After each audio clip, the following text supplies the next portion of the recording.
Hai Incognitoers, sebagai Menhan, Prabowo dikenal gencar membangun rencana modernisasi alutsista. Salah satu yang ingin dikebut adalah penambahan pesawat tempur untuk menjaga kedaulatan Indonesia dari udara.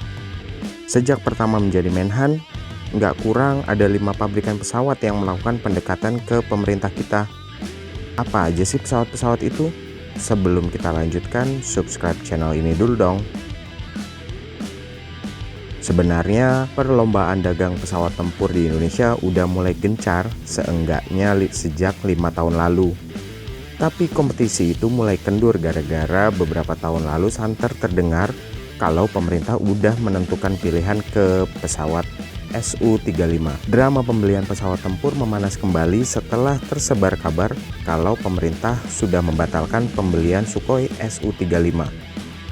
Inilah pabrikan pesawat yang masih getol berpromosi di Indonesia.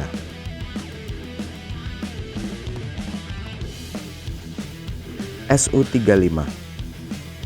Walau kabar pembelian pesawat Rusia ini udah mulai hilang, tapi konon pihak Sukhoi masih gencar melakukan promosi ke pemerintah kita. Su-35 sendiri merupakan pesawat tempur generasi kelima sejajar dengan F-35 buatan Amerika Serikat. Pesawat ini memiliki kemampuan jelajah 3.600 km dengan kecepatan 2.390 km per jam, hampir menyentuh 2 kali kecepatan suara.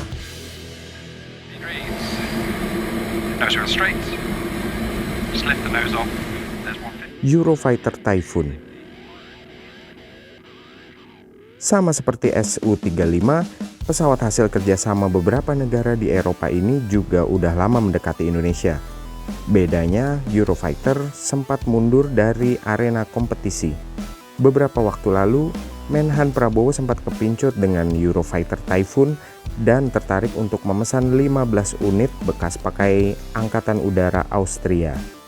Eurofighter Typhoon sendiri telah dipersenjatai dengan 1 meriam 27 mm, 6 rudal udara jarak menengah, 2 rudal udara jarak pendek, dan 3 tangki bahan bakar eksternal supaya bisa terbang lebih jauh. F-35. Ini dia pesawat generasi kelima yang paling muda umurnya. Menhan Prabowo sempat kepincut sama pesawat ini saat ia mengunjungi Amerika Serikat.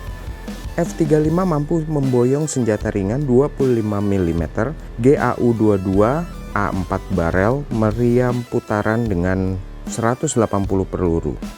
Selain menempatkan persenjataannya di bawah sayap, F-35 juga mampu menggendong senjata-senjatanya di dalam badan untuk menghindari penciuman radar musuh.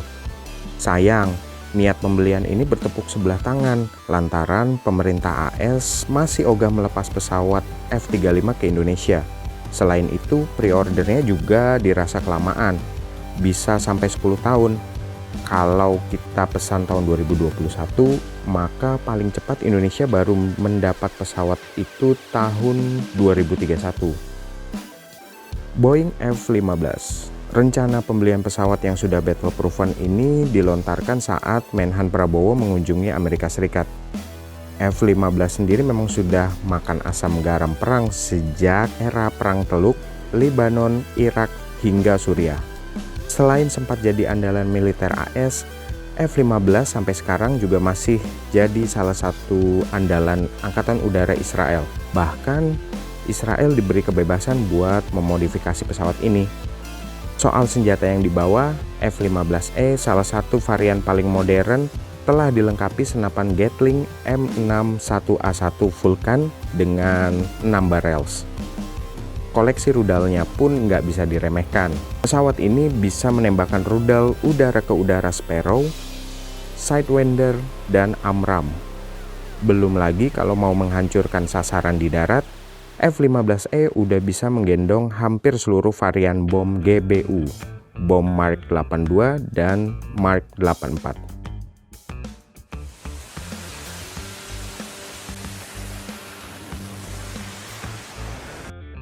FA-18.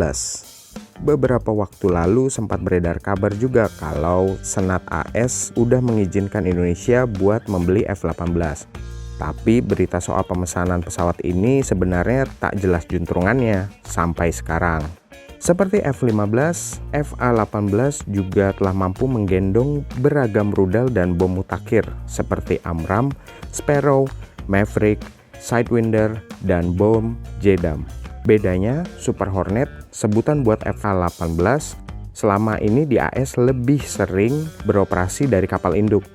Wajar sih, karena memang pengguna paling besar di Amerika Serikat itu adalah Angkatan Lautnya. Saat ini negara tetangga kita Malaysia juga udah menggunakan FA-18 loh. Selain itu, Kuwait, Australia, Kanada, hingga Finlandia juga masih aktif menerbangkan pesawat ini. F-16 Viper. Nah, kalau pesawat yang satu ini sih nggak asing lagi di Indonesia. Sejak akhir dekade 1980-an, TNI AU sudah menerbangkan F-16. Cuman, kali ini Lockheed Martin menawarkan varian F-16 yang paling grass.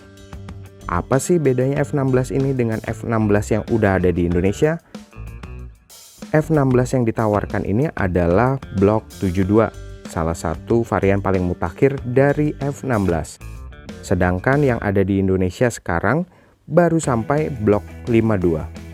F-16 Block 72 sudah dilengkapi dengan radar AESA yang mampu menangkap target lebih cepat dari radar di varian sebelumnya.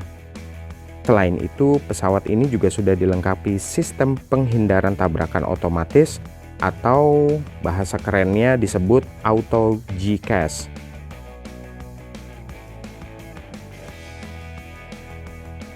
Dassault Rafale.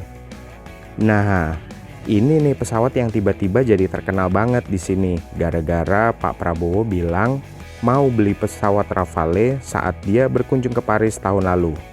Sebenarnya Dassault sendiri sudah pernah menawarkan Rafale sekitar 6 atau 7 tahun yang lalu. Bahkan Rafale juga sempat datang ke Jakarta buat pamer kebolehan. Tapi sayangnya waktu itu TNI AU dan pemerintah Indonesia rasanya belum kepincut buat meminang pesawat ini. Indonesia juga sebetulnya masih lumayan asing sama pesawat tempur bikinan Eropa macam Rafale ini. Soal kemampuan sih sebenarnya nggak kalah sama buatan Amerika Serikat atau Rusia. Rafale udah bisa menggendong rudal MBDA Meteor sebagai rudal udara ke udara.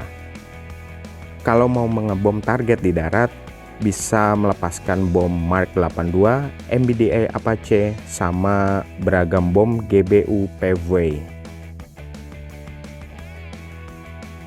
Gimana, canggih-canggih kan pesawat incaran Pak Menhan? Mudah-mudahan memang jadi diboyong ke Indonesia ya. Ya sebenarnya kalau duitnya ada sih apa juga bisa dibeli, ya nggak? Demikian dulu cerita incognito kali ini. Jangan lupa like, komen, share, dan subscribe channel ini biar kita bisa ketemu lebih sering lagi. Dah.